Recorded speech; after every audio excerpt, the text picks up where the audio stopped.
میاں صاحब आपको मिर्गी की बीमारी थी और मिर्गी की बीमारी सिर्फ जूता सूंघने से दूर होती है। जब ही आपको सूंघाया गया तो आप ठीक हो गए। फिर आप कहते हैं कि मैं जला वतन रहा, धोखा करके इलाज की गरज से बाहर गए थे। पीटीआई वालों से कहूंगा कि देखो इस नाक को आपने medical report doctor Yasmeen Rashid साहबा और शीरी मजारी साहबा आप रोई थी और खान साहब ने कहा था मुझे तरस आ गया है। खान साहब आज उसका नतीजा है ना, नाक को छोड़ा है, अब भुगते तरस। साथ इस कौम के ऊपर भी आपने जुल्म किया है।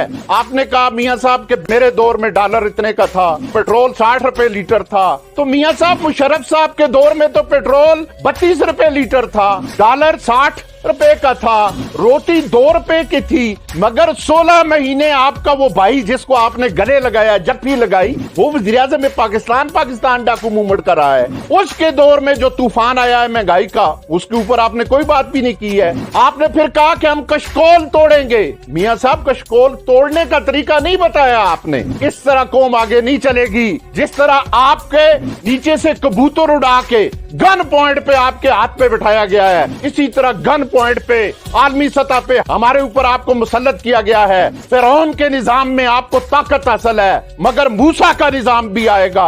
यजीद के निजाम में आपको ताकत हासिल है, मगर हुसैन का निजाम भी आएगा। यही मीनारे पाकिस्तान है। इसी पे 23 मार्च को करारदाद पाकिस्तान पास हुई थी और इंशाल्लाह इसी मीनारे पाकिस्तान पे इस पाकिस्तान के तमाम चोरों को जिसने करप्शन की है उसको लटकाया जाएगा।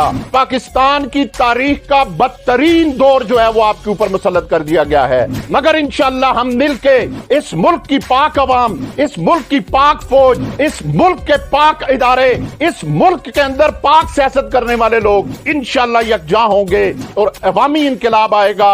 तो ये मियां साहब आपका फाइनल मैच है। इंशाल्लाह आपके मुकाबले में फाइनल कप्तान भी आएगा और उसकी टीम में बहुत सारे लोग इंशाल्लाह शामिल होंगे। आपके दिल के ऊपर बहुत सारे हार्ट अटैक हो चुके हैं, मगर आपके दिमाग के अंदर जो नाग वाली नफरत है वो बदस्तूर मौजूद है। मियां साहब ने अपनी स्पीच में इखलाक का दर्स दिया, बहुत अच्छी बात है। मगर मियां साहब मुहतरमा बेनजीर भुट्टो के साथ जो कुछ आपने किया ये भी गैर अखलाकी बात है। और जो लकब आपने मौलाना फजल रहमान और शीरी मजारी को दिए ये भी गैर अखलाकी बात है। एहतसाब की तो बात ही आपने नहीं की है कि इस मुल्क की लूटी हुई कौमी दौलत कैसे वापस आएगी, क्योंकि वो तो आपको खुद भी वापस करनी पड़ती